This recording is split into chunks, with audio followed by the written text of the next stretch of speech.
Hello friends. In this module, we'll be talking about the infrastructure which is required by a digital library.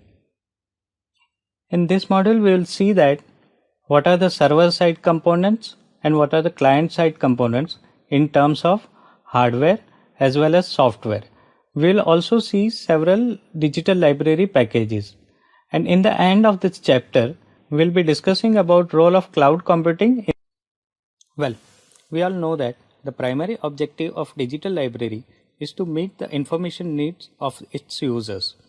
Digital libraries have to be more and more responsive by maximizing the innovative impact of advancement in information and communication technology. To establish a digital library, there must be infrastructure for managing, indexing, and disseminating multimedia.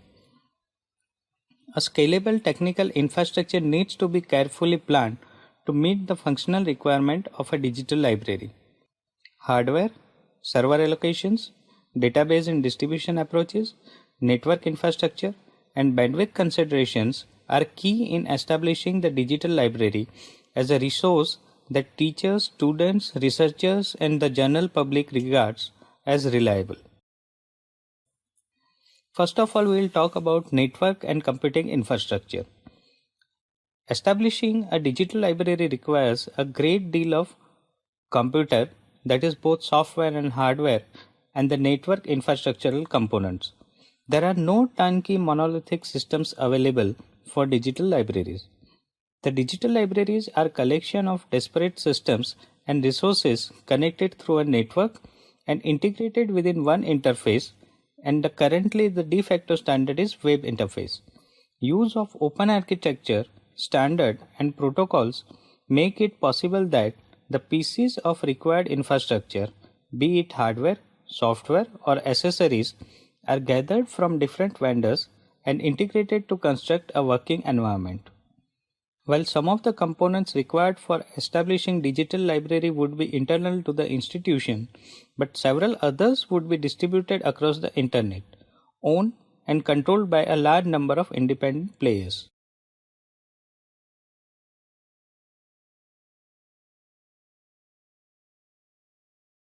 The storage capacity of a digital library should be scalable to accommodate its ever-growing collection without requiring redesign and re-engineering of system design. The use of open system architecture provides robust system, digital library management solution, and development tools. The current servers from multiple vendors are being used by several digital library implementations for its scalability and REST features. These servers also offer high availability features such as full hardware redundancy, fault isolated dynamic system domains, concurrent maintenance and clustering support, along with offerings of modular storage capacity that can be added incrementally.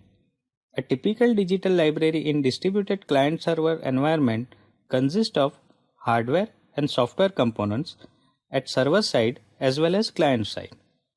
The clients are machines that are used for accessing digital libraries by the users, while server hosts database, digital object, browse and search interface to facilitate its access. Now let's talk about server-side hardware components. The server are considered to be heart of a digital library. Server for digital library implementation needs to be computationally powerful, to have adequate main memory, that is RAM, to handle the expected work. It should have the large amount of secure disk storage for the databases and digital objects, and it should have adequate network bandwidth to meet the communication requirement. A digital library may need a number of specialized servers for different tasks so as to distribute the workload onto different servers. These servers could be one or more object servers to store digital objects and their multimedia objects. There can be one index servers that maintains the indices and support teaching of data stored in a distributed system, a right management system to take care of unauthorized usage and intellectual property right issue. However, for a smaller library, many distinct activities can be performed on a single server. It is equally important that the server should be scalable so that additional storage, processing power, or networking capabilities can be added whenever required. The image-based digital library implementation requires input devices like scanners, digital cameras, video cameras, and touchscreen systems. Scanners are available in all sizes and shapes. Flatbed scanners or digital cameras mounted on a book cradle are more suitable for libraries. Details on such input devices are available in the modules on digitization as well as in the module under the paper ICT applications in libraries. A digital library would require one or more servers to store the raw data, indices of metadata, so as to retrieve information from digital libraries in desired fashion. Digital library collections that are too large to store entirely on a disk use hierarchical storage mechanisms called HSM. In HSM, most frequently used data is kept on fast disk while less frequently data is kept in nearline such as automated tape library. This tape library can be robotic. An HSM can automatically migrate data from tape to disk and vice versa as required. Intelligent Storage Area Networks (SAN) and Network Attached Storage (NAS) are now available, in which the physical storage devices are intelligently controlled and made available to a number of servers. The RAID technology distributes the data across a number of disks in a way that even if one or more disks fails, the system will still function while the failed component is replaced. Digital archives may also choose to make backup copies on their own to make arrangements for other sites to serve as a backup. Although the hard disk, either it is fixed or removable, the solutions are increasingly available at an affordable cost. Optical storage devices including CD-ROM, DVD-ROM, Blu-ray or optomagnetic devices in a standalone network mode are attractive alternatives to long-term storage of digital information. Optical drives record information by writing data onto a disk with a laser beam. The media offers enormous storage capabilities. Setting up a digital library requires network and communication equipments like communication switches, routers, hub, repeaters, modem and other items required in local area network or to connect to the internet. These hardware and software items are required for setting up any network and are not specific to the digital library. Setting up a digital library requires network and communication equipments like communication switches, routers, hub, repeaters, modem and other items required in local area network or to connect to the internet. These hardware and software items are required for setting up any network and are not specific to the digital library. So far we have seen the hardware side. Now let's have a look at server-side software components. A typical digital library requires a number of software packages to handle its highly diversified resources, activities and services. Different softwares are required to handle different components and activities of a digital library. There are softwares which are required for content creation. A document capturing software is required for scanning legacy documents that are not available in computer processable file. Most scanners and digital cameras come with a basic image capturing software. The image captured in process may be manipulated or enhanced using software like Adobe's Photoshop or open source GIMP, that is GNU Image Manipulation Program. Printed text, pictures and figure captured are stored in a file as a bitmapped image, irrespective of the fact that whether a scanned page contains a photograph, a line drawing, a text. A bitmap page image is a type of computer graphic, literally an electronic picture of the page. As such, a text in a page image is not searchable on a computer. The bitmap pages are converted into textual file using OCR, that is optical character recognition software. Most document imaging software have OCR package built in. The number of OCR packages are also available as separate utilities. Converting material already available in digital format into PDF requires Adobe Software Suite or any other similar conversion software. Now let's talk about the software required for operation of digital library. Like any other server, a server for digital library requires an operating system. It may be either Linux or Unix or Windows. As digital libraries are built around web and internet technology, the server for a digital library requires a web server software like Apache's HTTPD or Microsoft's Internet Information Server. Organization of digital objects with associated metadata requires a RDBMS package such as Oracle, MySQL, MS SQL, PostgreSQL, etc. Or one can also use NoSQL packages like Cassandra or MongoDB, etc. The database management software provides structured storage and retrieval facilities to the content of digital library.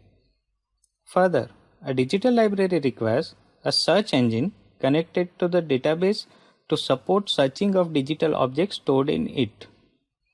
In addition to this, a write management software such as Intertrust Systems Developer Kit or Active Directory by Microsoft facilitates control and monitor of access to e-contents of a digital library. Since a single integrated software package from a single vendor is not available, a digital library software may be a system with components added onto an open architecture framework. A number of digital library software are being constructed at present utilizing a mixture of information retrieval, media management, and web server packages. Some of the important software used in setting up digital library are discussed in the next slides. The first in the list is DSpace. It has been developed in partnership with Hewlett-Packard and MRT and being maintained by DuraSpace Foundation. The latest stable version is 4.0 and it's available for download on its website.